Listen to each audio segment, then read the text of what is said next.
पूर्व मुख्यमंत्री उमा भारती ने सीहोर के प्राचीन गणेश मंदिर में दर्शन किए, साथ ही पूजा अर्चना कर प्रदेश के सुख समृद्धि की कामना की। उमा भारती ने महिला आरक्षण बिल पर पीएम मोदी को धन्यवाद दिया, तो वही नई संसद भवन को लेकर भी उमा भारती ने तारीफ की।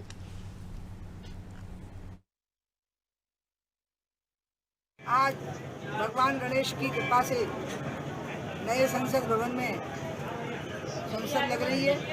नया संसद भवन शुरू होना बहुत जरूरी था। पुराने संसद भवन की हालत बहुत खराब थी। आप कल्पना नहीं कर सकते हैं कि हम लोग कितने शर्मिंदा होते थे जब बाहर के अतिथि आते थे और पूरे संसद भवन को गंधाते और बसाते हुए देखते थे।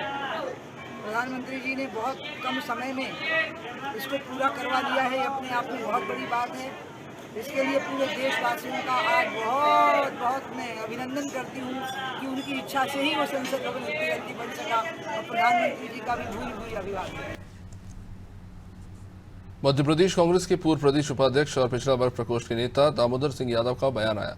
यादव ने कहा कि प्रदेश में 125 सीटों पर पिछड़ा वर्ग को टिकट दिया जाए। उन्होंने कहा कि जब पूर्व मुख्यमंत्री कमलनाथ ने 27% आरक्षण पिछड़ा वर्ग को दे दिया है, तो पिछड़ा वर्ग को चुनाव लड़ने में भी भागीदारी देना चाहिए।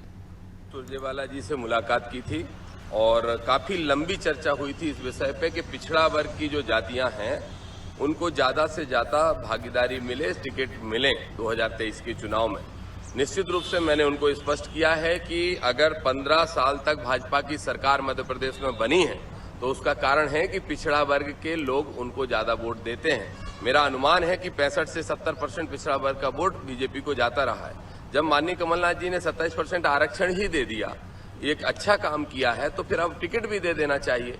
माननीय खड़गे साहब ने जाति की जनगणना की मांग की है, तो राहुल जी ने ये कहा कि जनगणना के बाद संख्या के अनुपात में हम राजनीतिक भागीदारी भी देंगे। तो संख्या के अनुपात में भागीदारी देने का समय आ चुका है और मेरा आग्रह है, माननीय कमलनाथ जी से जस्ट अभी मिलकर निकला हूं विस्तार से इस पर चर्चा करके, और इसी संबंध में 1 तारीख को सुरजेवाला जी से भी विस्तार से चर्चा हुई कि हमें 60 टिकट के लगभग शायद पिछली बार ओबीसी को दिए गए थे, और इस बार ओबीसी के सभी संगठन ये मांग कर रहे हैं कि वो कांग्रेस की सरकार बनाना चाहते हैं, लेकिन संख्या के अनुपात में भागीदारी मतलब 125 के आसपास टिकट चाहते हैं।